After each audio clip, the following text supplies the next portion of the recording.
제가 녹화 버튼을 안 눌러가지고 지금 다시 한번 고대문학을 해야 되겠네요. 자, 청대문학 오늘 첫 번째 시간인데요. 그 청대문학에서 일단 시가와 산문과 사에 대해서 전반적으로 살펴보도록 하겠습니다. 그래서 청대 시가 뿐만이 아니라 사산문의 전반적으로 많이 나타나는 부분은 이제 훈고, 고증으로 인한 이제 복고의 흐름이 전반적으로 나타난다라는 것을 우리가 이제 눈여겨볼 필요가 있다라는 것이에요. 그래서 학문적으로도 옛것의 성현의 말씀을 이제 찾아가지고 오늘날의 말로 되새기는 고증이나 훈고학 같은 것들이 유행을 했고, 그러다 보니까 옛 작품을 찾아서 보고 그것에서 이제 우수한 점을 받아들이는 이러한 그 경향이 시사 산문에 전반적으로 나타났다.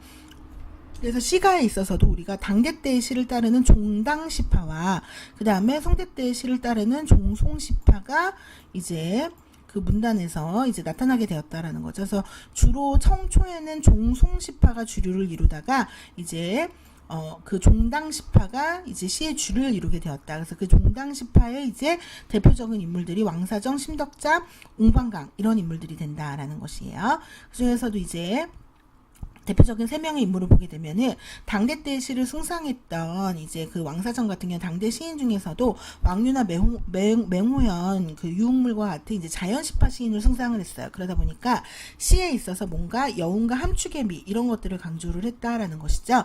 그래서 우리가 이제 부주어 이즈진더 펑리오라고 하는 이 구절 자체를 굉장히 이제 좋아하고 이것을 어떤 시를 쓰는 데 있어서의 어떤 궁극적인 목표로 삼았다라는 것이에요.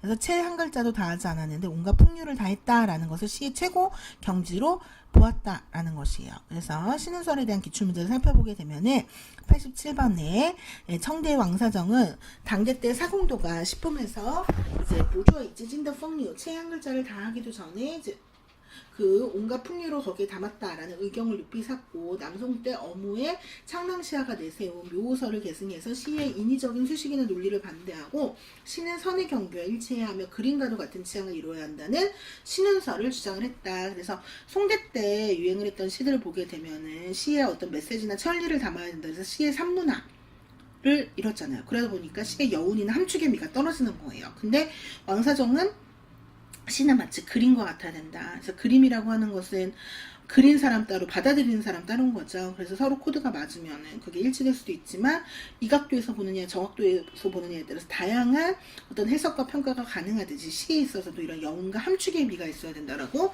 생각을 했던 거죠. 그래서 이런 왕사정의 주장이 반대에 그런 기치를 내세운 것이 이제 신덕자 격초설이에요. 그래서 이거는 내용에 있어서는 이제 온유 돈호한 시지아오를 실시해야 된다. 그래서 봉건 예교 도덕을 함양하는 이러한 내용을 하되 어떤 형식적인 측면에 있어서는 당대 때 음유를 이제 기준으로 하는 어떤 거리 성디아오 이것을 강조했다라는 것이에요. 그래서 그 내용상에 있어서 봉건 예교 도덕을 함양하는 내용을 한다라는 부분에서 신혼과는 이제 차이점이 있고요. 그래서 이런 신운설과 격조설의 장점을 모아서 이제 같이 합의일체를 해야 된다라고 주장을 했던 게 옹방강의 기리설이다. 그래서 여기서 나오는 이제 그 용어 중에서 우리가 기리, 문리, 의리라고 하는 것을 살펴볼 필요가 있는데요. 여기에 있는 이제 기리, 그러니까 의리, 문리, 기리를 이제 일치시켜야 한다라고 했을 때 의리라고 하는 것은 사상 내용이고요. 문리라고 하는 것은 구조 형식이고요. 기리라고 하는 것은 어떤 여러 가지 학문적인 검증, 고증이라고 생각을 하시면 되겠어요. 그래서 이 의리라고 하는 것은 글의 내용이 있어야 된다. 그래서 이는 육아의 어떤 보편적인 규범, 사상, 도덕이 맞아야 된다는 거고요. 문리라고 하는 것은 옌 요슈이라고 해서 내용에 있어서 어떤 그런 경률이라든가 구조라든가 문법이라든가 이런 것들이 맞아야 된다는 거예요. 그래서 이런 의리와 문리뿐만이 아니라 여기서 말하는 길이라고 하는 것은 훈고나 고증의 방식을 통해서 시의 내용을 이제 증명하고 강조해야 되는 거죠. 이 세 가지의 삼위일체를 이루는 것을 시의 최고 경지로 봤어요. 그래서 이게 기리설이고 이 세 가지는 결국은 종당에 머무르는 거죠. 전작의 시를 의고, 모범으로 삼고 따라짓는 거예요. 근데 이러한 의고주의 그런 복고주의를 반대하고 이제 그 원매 같은 경우에는 공안파의 성경성을 계승해서 작가 고유의 성정을 그 기본으로 한 이제 그런 공리 공담이나 이런 것들을 배제하고 이제 진실된 감정을 표출할 것을 주장을 했다라는 것이죠. 자, 그 다음에 이제 산문으로 오게 되면은 이제 그 우리가 아까 종당시파, 종송시파 이런 것들을 모범으로 성정해서 따랐다 그랬잖아요. 그래서 산문에 있어서도 이런 고증 흥고의 그런 움직임은 계속 지속적으로 나타났다. 그래서 그 중에서 우리가 이제 그 동성파의 이제 고문을 보게 되면은요, 동성파에는 방포, 유대계, 요네 이 세 사람을 중심으로 이루어졌는데요. 그 중에 방포가 가장 이제 스승 우두머리 격이라고 보시면 되겠어요. 그래서 방포는 전시대 때 우리가 명대 때 배웠던 당송파의 고문론을 계승했다라고 이제 생각을 하시면 되겠고요. 그래서 의법을 이제 주장을 했는데, 이 의법이라고 하는 것은 예전에 우리가 당송시대 때 했던 고문운동에서 도와 문의 합의를 주장을 했잖아요. 그래서 도, 내용에 해당하는 것이고요. 문이라고 하는 것은 또 형식인데 법이 여기에 해당해서 의법, 도, 문의 일치처럼 의법을 일치시킬 것을 주장을 했다라는 것이죠. 그래서 문장 자체는 어떤 그런 좀 전화하고 이제 정치해야 한다. 그래서 공안파가 어떤 대중문학이라든가 민간문학의 가치를 높게 선양하고 봤던 것들과는 달리 어떤 동성파는 시사, 부, 산문과 같은 이렇게 정제된 문학을 이제 높은 상위의 문학으로 설정하고 추구를 했다라는 것이죠. 그래서 이런 방포의 주장은 이제 유대계로 이제 계승이 되는데요. 유대계는 요네와 방포를 이어주는 인물이라고 할 수가 있겠죠. 그래서 유대계는 이 의법을 확장시켜서 인성치우치라고 해서 이 의법을 신기, 그리고 법을 음절해서神치 인지에 이렇게 신기음절을 이제 내세웠어요. 이 신기음절을 요네가 신리기미 경률성색이라고 하는 것으로 빠야오로 확대를 시킨 거죠.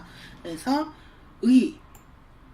신리기미, 그 다음에 법, 경률성색, 그래서 각각 내용과 형식과의 조화를 이제 주장을 했다라는 것이고요.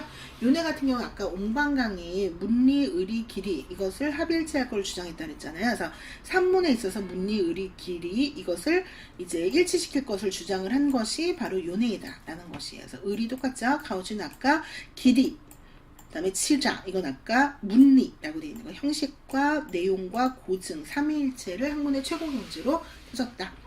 이것과 관련된 이제 기출문제를 이제 보게 되면,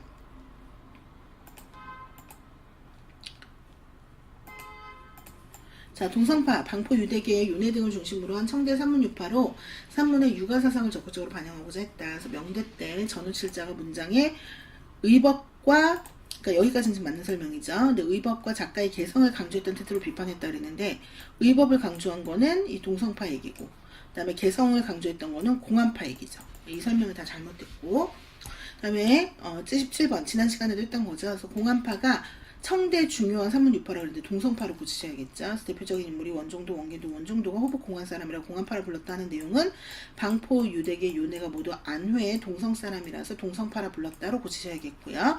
공안파를 어떤 그런 당송파 내지는 우리가 동성파로 바꾸셔야겠죠. 그래서 동성파의 산문 이론의 기본적인 특징은 주연의 성리학을 사상적 기초로 하면서 선진 양안시대 때와 당송 8대 가문의 고문을 모두 모범으로 삼았다. 여기까지는 이제 당송파를 취하는 내용이 되겠고요. 그래서 문장의 어떤 체제라든가 기본적인 작법에 있어서 세세한 규칙과 체계화된 산문 이론을 내세웠다. 이 부분은 또 이제 동성파의 내용이 되겠습니다. 그래서 이 부분 둘 다 동성파로 이제 바꾸시면 되겠고요. 그 다음에 시에 있어서도 종단과 종송을 얘기를 했다면 사에 있어서도 우리가 마찬가지로 전시대 때 송대 때 호방사와 완약사를 이제 모방을 했던 두 유파가 있었어요. 절서 사파 같은 경우에는 강기 장염으로 대표되는 완약사를 이제 모범으로 상정을 했고, 양산사파 같은 경우에는 소식 신기지를 모범으로 하는 호방파를 이제 모범으로 설정을 했다. 그래서 이제 주의존을 위주로 하고 있고, 진유승을 대표 개조로 이제 보고 있다.